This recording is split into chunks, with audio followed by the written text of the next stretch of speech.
In today's world, many people can't imagine life without air conditioning. We take these civilizational achievements nearly as granted. But did you know that ancient Romans had the air conditioning too? If you are curious how it worked, just continue watching the video. At first, we have to make basic statements. As you know, regardless of which era is observed, Rome is a rather hot city. Based on weather reports collected during 1985 to 2015, Rome's average temperature during its hottest month, August, has a high of around 90 deg Fahrenheit. In fact, the temperature hasn't fluctuated much in 2,000 years. Knowing this, no wonder that inhabitants of Rome had a need for some kind of air conditioning system. Although the idea behind every invention I will show you in this video was similar, I mean every system was made to cool the temperature of place down. Every system has its flaws and interesting mechanisms. Therefore, now let's go to the seat and find out how the Romans, throughout the centuries, managed to cool down their buildings. First example will be Basilica of San Clement. The present basilica was built just before the year 1100 during the height of the Middle Ages. Beneath that is a 4th century basilica, part of which had in the 1st century briefly served as an early church, and the basement of which had in the 2nd century served as a mithraeum. Under that is the home of the Roman nobleman, which had been built on the foundations of Republican-era villa and warehouse that had been destroyed in the Great Fire of AD 64. Really a complicated past, but what an interesting one. Nonetheless, San Clement is a basilica that is one of the best examples of how well basements keep cool.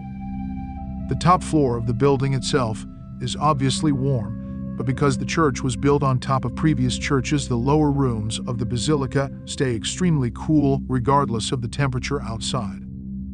In addition to this, at the bottom level of the basilica, the air is cold and slightly humid, which might be due to the water that flows through various parts of the passageways.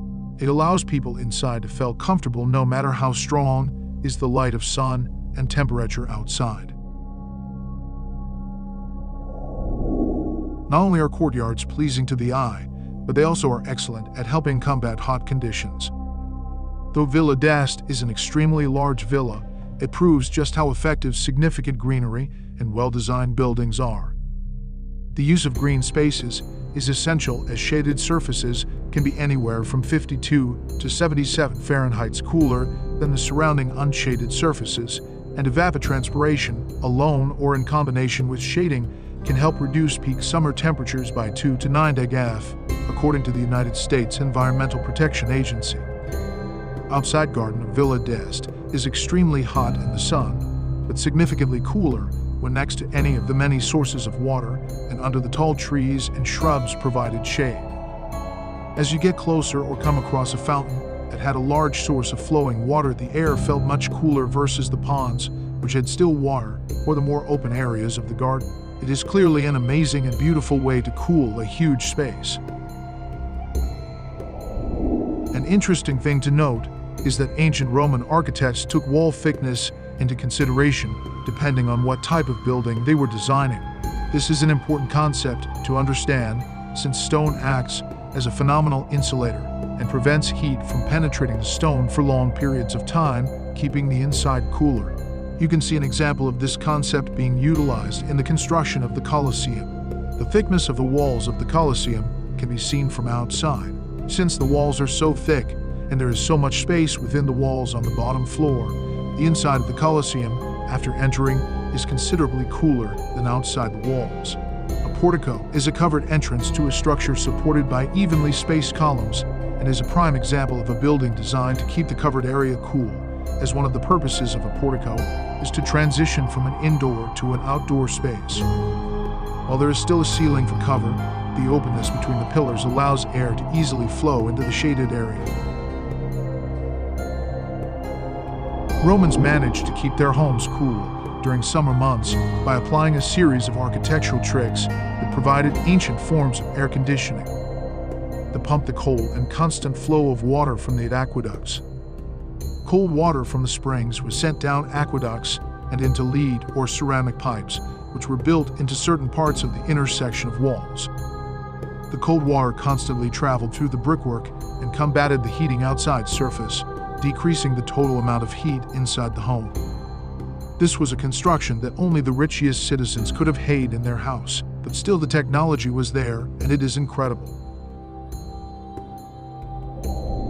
Of course, we have to get into consideration not only individual properties, but the public space too.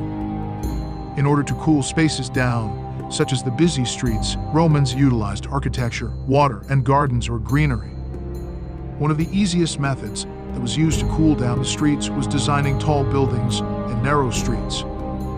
This prevented a large amount of sunlight from hitting the roads, which were often made of black volcanic tuff, which easily collects heat. While this may not have been the intent of the architects who designed the buildings and streets, this style of architecture seems to be effective at keeping the sunlight off the streets. This style of architecture is used in other hot cities, such as many in the south of Spain, with the intent of providing shade. The use of open spaces within the design of homes and villas in conjunction with gardens or green spaces proved to be an extremely effective method of cooling down both small and large spaces.